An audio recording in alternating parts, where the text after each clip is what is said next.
dia.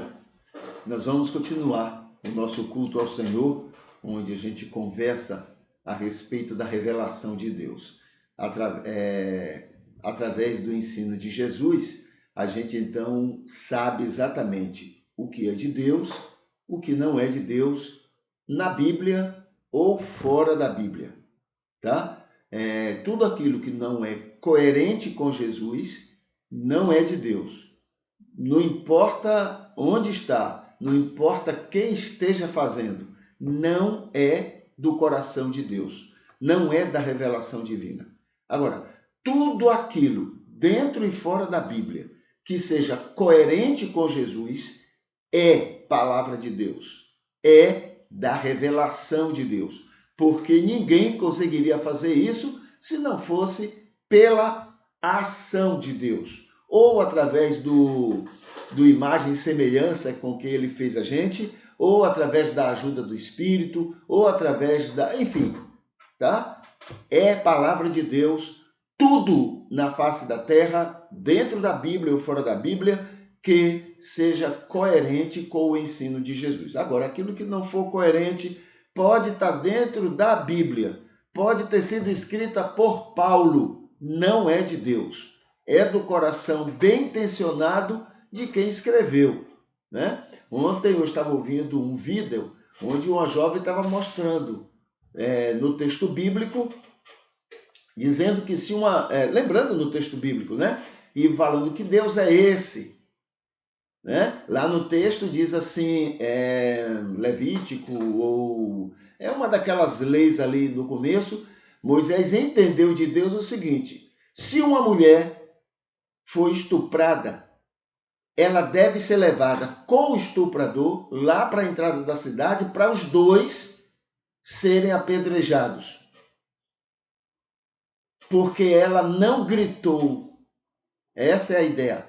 Se ela não gritou por qualquer motivo, ela vai ser apedrejada também. Então a pessoa dizia: que Deus é esse? Esse Deus eu não quero. Na verdade, Deus jamais ensinaria, orientaria isso. Jesus jamais ensinaria isso. Então não é de Deus, é do coração de Moisés, é da compreensão de Moisés, tá? Ela também lembrou outra coisa, foi sobre o escravo. O texto bíblico diz assim, o texto que está na Bíblia, de Moisés, diz assim: se você bater no escravo, né, e ele morrer ou não morrer, não está errado, porque é propriedade tua, é teu dinheiro que está ali. Então não importa se o escravo morreu ou não morreu, isso não é de Deus, nunca foi de Deus. Jesus jamais ensinaria isso, não é de Deus. É do coração de Moisés, levado por aquela cultura da época, mas de Deus não é não. Compreende? Então, o que é coerente com o ensino de Jesus é de Deus. Se não for coerente com o ensino de Jesus, não é de Deus. Ele pode dizer: Deus me disse, Deus mandou eu escrever. Não, de Deus não. Você entendeu errado, mas de Deus não. Compreende? Então Jesus é o nosso critério para saber o que é de Deus, dentro ou fora da Bíblia, ou o que não é de Deus, dentro ou fora da Bíblia. Tá? É assim que a gente está analisando os salmos. Até agora temos o Salmo 19 e temos o Salmo 23 como os dois que completamente são coerentes com o ensino de Jesus. Até agora. Tá? Vamos agora para o Salmo 27. A gente já esteve conversando os versículos de 1 a 7. Nós tivemos, foi o 26 que a gente trabalhou antes. Agora a gente vai conversar aqui sobre o 27. Vamos ver o 27? O título diz assim: Anelo pela presença de Deus.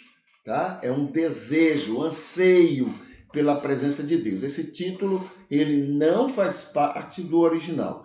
É um título que foi atribuído pelos tradutores. Tá?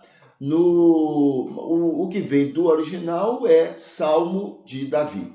Lembrando sempre que quando diz de Davi, quer dizer o seguinte: escrito por Davi ou alguém escreveu por ordem de Davi, ou alguém escreveu como se fosse Davi, ou, né, alguém escreveu sobre Davi.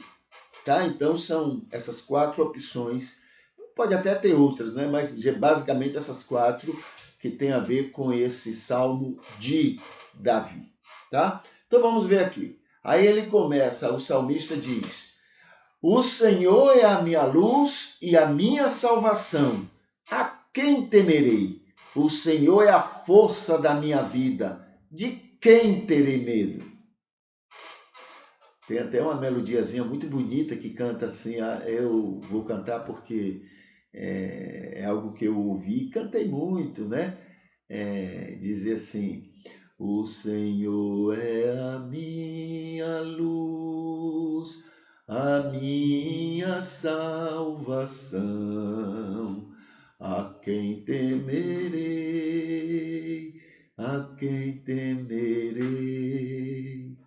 Entendeu? É muito linda a melodia. Mas aí o salmista continua: quando os maus chegaram perto de mim, meus adversários e meus inimigos contra mim, para devorarem a minha carne, eles mesmos tropeçaram e caíram.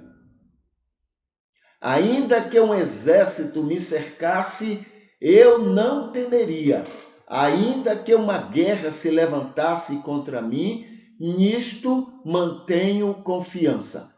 Pedi uma coisa ao Senhor e a Ele buscarei, que eu possa morar na casa do Senhor todos os dias da minha vida, para ver a beleza do Senhor e consultá-lo em seu templo. Porque no dia mau ele me esconderá em seu abrigo, ele me encobrirá do oculto de sua tenda e me porá sobre as rochas, e a minha cabeça será exaltada acima de meus inimigos, que estão ao redor de mim, e eu sacrificarei na tenda dele sacrifícios com alta voz, cantarei louvores ao Senhor. Ouve, Senhor, a minha voz, quando eu clamo, tem piedade de mim e responde-me. Há todo um arcabouço assim muito pessoal, né? Muito individual, não há uma adoração coletiva, eu e assim por diante. Isso já é uma coisa negativa, mas aí a gente vai perdoando o salmista pelo fato de que isso seria algo como que comum para aquela época, tá? Havia esse egoísmo, né? Egoísmo. As outras pessoas adoram porque eu adoro, entendeu? Então é próprio de uma época e termina como nós somos, não é? Como nós somos fruto de um tempo que nós vivemos nos dias de hoje, né? Nos nossos erros e falhas, né? O salmista a mesma coisa. Então a gente vai deixando de dar muita importância a isso, entendendo que faz parte desse contexto de cada tempo, de cada época, né? Mas aqui está então o salmo. Vamos analisar. Primeiro, entre as coerências com Jesus, temos alguns versículos que eu vou destacar aqui, tá? Entre as coerências. Então nós temos aqui o versículo 1. O versículo 1. O Senhor é a minha luz, a minha salvação, a minha força. Não tenho medo de nada e ninguém.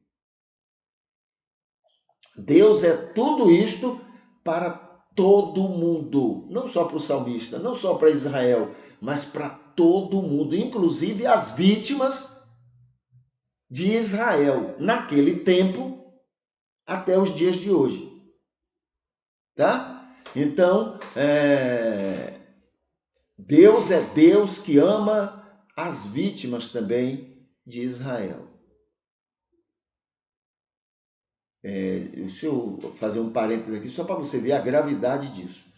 O teólogo C.S. Lewis ele disse o seguinte: entre os homens maus, aqueles que são religiosos são os piores.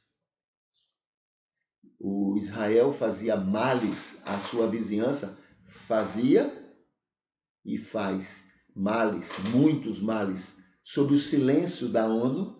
Para a ONU tudo é normal. Não, pode matar, palestino pode matar. A ONU não se intromete. Faz ali de vez em quando uma reclamaçãozinha, mas fica por isso mesmo. Você não vê o empenho que fazem, né? Agora, veja só, tem anos matando palestinos. Agora, em relação à Rússia, que também deve ser visto a situação, entendido a situação, né? A ONU ativa, porque os Estados Unidos manda, aí ela atende. Né? Então está aqui. Mas os males cometidos contra aquela vizinhança eram terríveis. Né?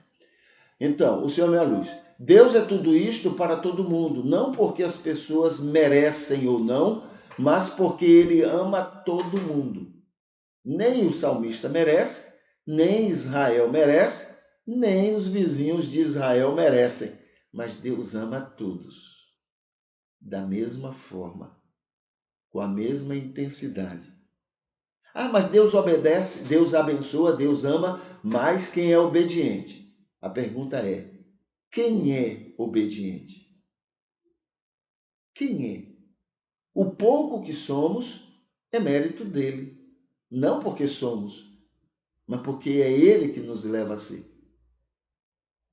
Quem é obediente? Você? Os que acreditam nessa coisa que eu acabei de falar? O salmista está reconhecendo isso para com ele, mas não está negando que é o mesmo com outras pessoas. Como ele faz, como o mesmo salmista, ou outro salmista, faz, né? Ó Deus, eu mereço, eles não. Senhor, me abençoa, eles não. Castiga eles. Nesse caso aqui, por enquanto, não é esse o caso. Tá? Versículo 2 é a segunda coerência com Jesus.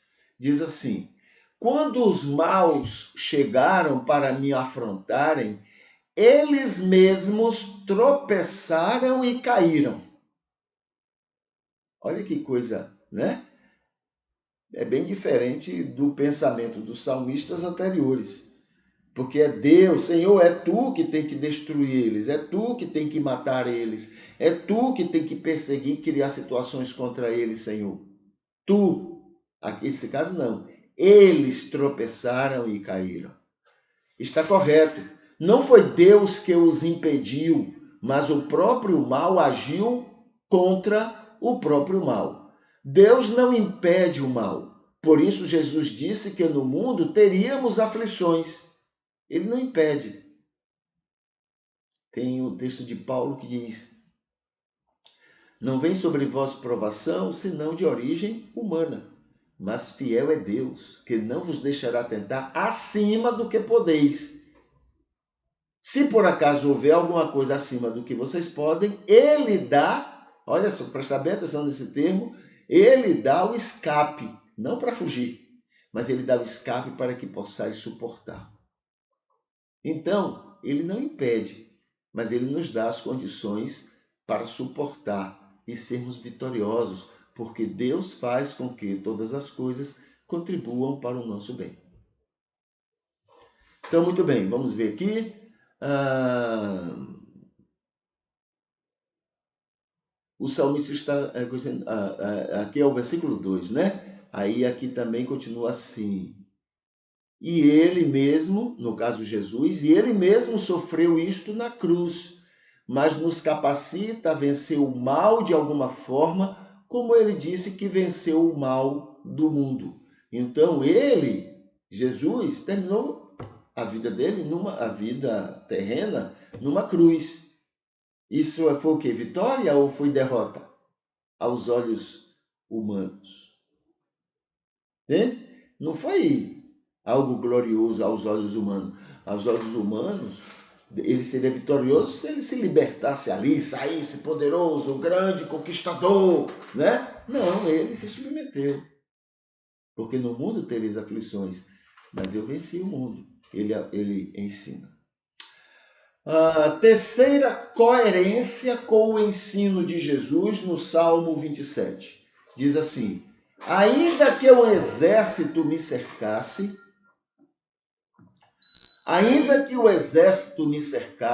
eu não temeria. É claro, depois do que o salmista viu e viveu, não tinha o que temer, pois sabia que, de alguma forma, Deus o protegeria para seu bem, mesmo que tivesse que sofrer com os resultados.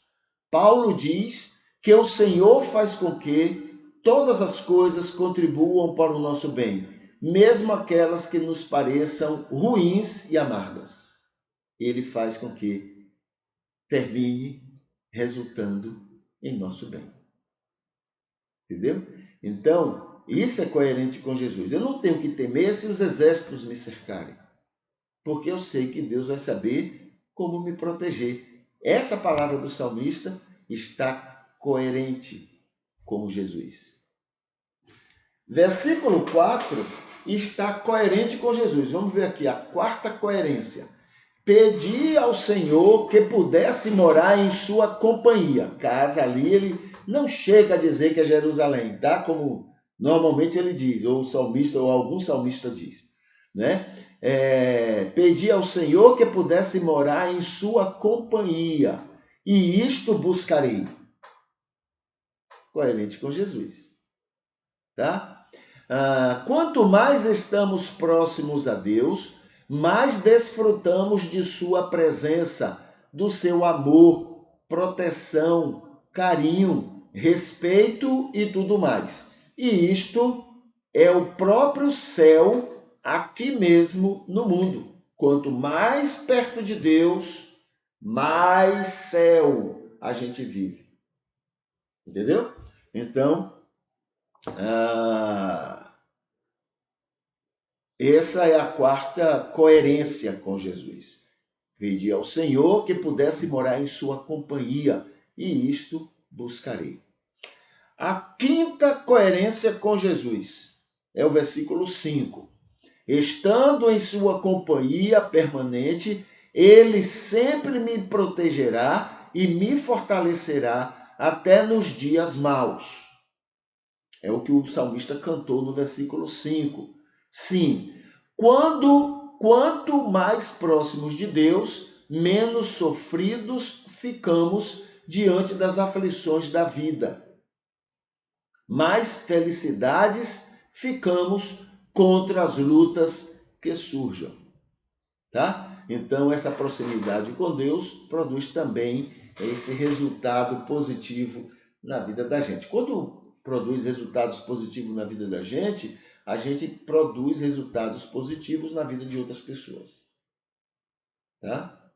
Você conhece uma pessoa amarga, aliás, você conhece uma pessoa triste. O que é? Quando ela é amarga com as pessoas.